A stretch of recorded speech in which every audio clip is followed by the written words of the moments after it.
बच्चे इसके पहले हमने जितना भी वीडियो देखा वे सब प्रेजेंट इंडेफिनिट टेंस का था। और प्रेजेंट इंडेफिनिट टेंस के बारे में हमने बताया था कि प्रेजेंट इंडेफिनिट टेंस वही होता है जिसके अंत में ता है, ती है, ते है दिया रहता है। अब बारी आती है प्रेजेंट इंडेफिनिट टेंस के बाद पास्ट इंडेफिनिट टेंस की। अब सुनिएगा पास्ट इंडेफिनिट टेंस होता क्या, बहुत ही इंपॉर्टेंट ये आपका टेंस है, इसको जरूर दिमाग से जरूर ध्यान से सोचेंगे क्या है पास्ट इंडेफिनिट टेंस। सबसे पहले इसके पहचान के बारे में देखते हैं कि हिंदी का ऐसा सेंटेंस जिसके अंत में आ, ए, ई आए, क्या चीज, आ, ए, ई, हिंदी के जिस वाक्य के अंत में आ, ए, ई आता है तो डेफिनेटली निश्चित तौर पर वह पास्ट इंडेफिनिट टेंस ही कहलाता है। एक बार फिर से, हिंदी के जिस वाक्य के अंत में आ, ए, ई आता है वो सीधे पास्ट इंडेफिनिट टेंस कहलाता है। अब इसका स्ट्रक्चर क्या है, स्ट्रक्चर का मतलब इसको अनुवाद में बनाने का पैटर्न क्या है। सबसे पहले सब्जेक्ट के बारे में आप लोग जानते ही हैं। सब्जेक्ट के बाद वर्ब, और वर्ब के बाद वर्ब का सेकंड भाग, फिर उसके बाद ऑब्जेक्ट। ऑब्जेक्ट के बाद बाकी जो चीजें बचेंगी उसको रख देंगे आप सीधे फुल स्टॉप। कुछ बच्चे सोचते होंगे सर सब्जेक्ट तो जानते हैं, ऑब्जेक्ट तो जानते हैं, वर्ब का सेकंड भाग। वर्ब के 5 फॉर्म होते हैं, फर्स्ट, सेकंड, थर्ड, फोर्थ और फिफ्थ। इसमें वर्ब का जो सेकंड भाग है वो आपको अपने दिमाग से, अपने विवेक से इसको ध्यान में रखना पड़ेगा, क्योंकि वर्ब के फर्स्ट, सेकंड, थर्ड में कन्वर्ट करने का किसी प्रकार का कोई रूल नहीं है। आइए हम देखते हैं बारी बारी एक एक कि किस तरीके से हम लोग चेंज करते हैं। तो सबसे पहले क्या है कि एग्जाम्पल देखिए,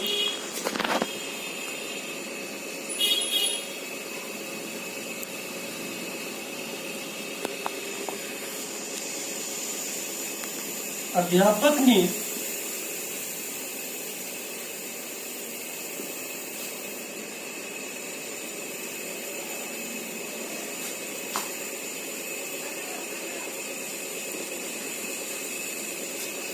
क्लास में जब पढ़ाई होती है तो कभी कभी बच्चे जब बोर होते हैं तो कोई भी अध्यापक एक कहानी सुना देता है।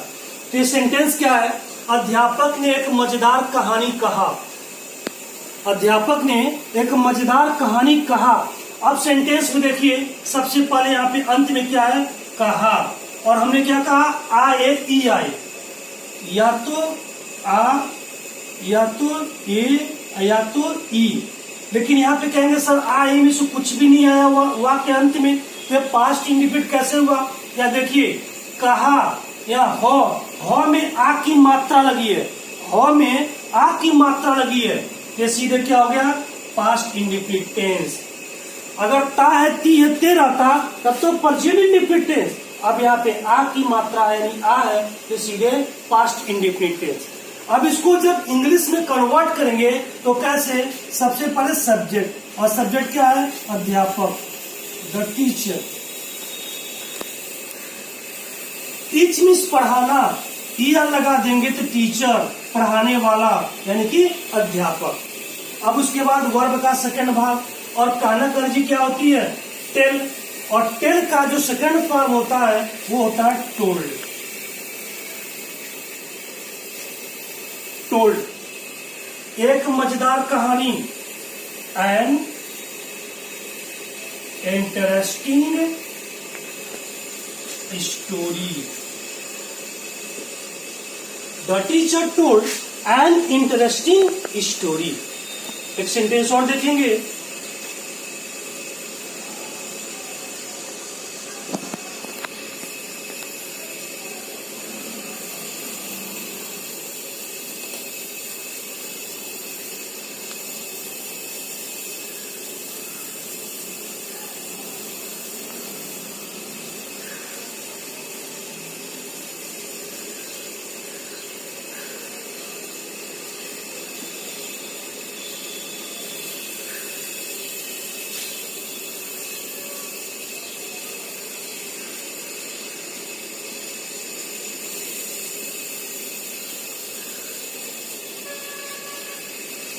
लड़का पेड़ के नीचे शतरंज खेला। अब यहाँ पे क्या है, वाक्य अंत में ला और ला में लगी है आ की मात्रा, आ की मात्रा लगी तो क्या है आ, और आ जब आता तो क्या होता है पास्ट इंडेफिनिट टेंस। अब जब इसको अंग्रेजी में बनाएंगे सबसे पहले क्या करेंगे लड़का, और लड़का की इंग्लिश दी बॉय। उसके बाद वर्ब का सेकंड भाग, वर्ब क्या है खेलना, खेलना की इंग्लिश प्ले, सेकंड फॉर्म क्या होगा प्लेड। द बॉय प्लेड, खेला, क्या खेला शतरंज, और शतरंज को अंग्रेजी में कहते हैं चेस, CHESS, चेस, चेस का मतलब शतरंज। कुछ बच्चे कहेंगे सर चेस के पहले डी लगाइए, THED। हमें कहेंगे जितने भी खेल होते हैं, जो खेलों के नाम होते हैं, खेलों के नामों के पहले डी का प्रयोग नहीं करते हैं। जैसे मान लीजिए hockey, cricket, volleyball, football, chess, जितने भी खेल होते हैं, खेलों के नामों को जब लिखेंगे उनके पहले डी का प्रयोग नहीं करेंगे। द बॉय प्लेड चेस, कहां पर पेड़ के नीचे, सबसे पहले नीचे की इंग्लिश क्या under the tree.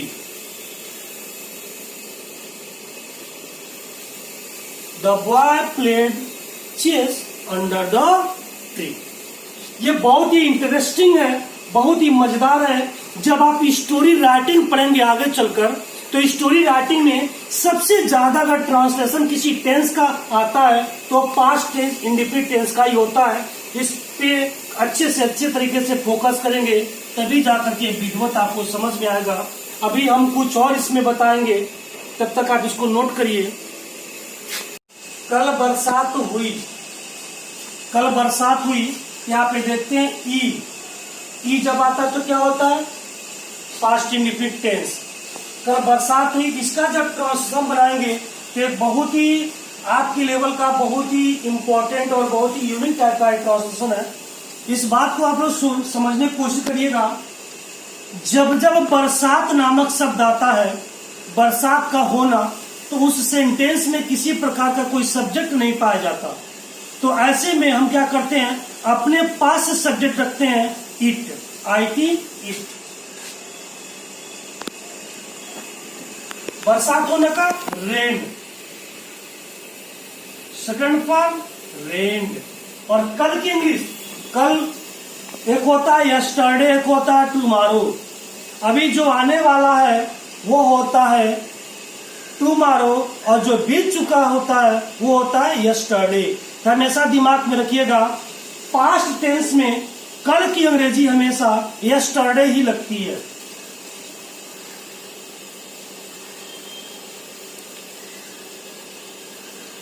It rained yesterday. कई लोग सोचते हैं सर क्या ऐसा नहीं हो सकता यस्टरडे पहले आ जाए, यस्टरडे इट रेन्ड। हम कहेंगे हो सकता है, यस्टरडे को पहले करेंगे तो, लेकिन यस्टरडे को लिखते ही तुरंत हम कॉमा लगाएंगे तब जाकर सेंटेंस होगा, वरना सेंटेंस गलत हो जाएगा। अब यहाँ देखिए, वो एक सुंदर फूल तोड़ा, ओ पास्ट इंडेफिनिट टेंस, क्यों? क्योंकि अंत में आ की मात्रा लगी हुई है। तो हम सबसे पहले क्या करेंगे सब्जेक्ट, सब्जेक्ट क्या है ओ, और ओ की हिंदी क्या होती, अंग्रेजी क्या होती है ई। तोड़ा प्लक्ड, और ब्यूटीफुल क्या फूल फ्लावर। ये सेंटेंस है और हम उम्मीद करते हैं कि आप लोग बेहतरीन तरीके से समझे होंगे। अब इस पैटर्न का आपको होमवर्क मिलेगा, आप होमवर्क को करेंगे तब माना जाएगा कि आप बढ़िया तरीके से समझ पाए हैं।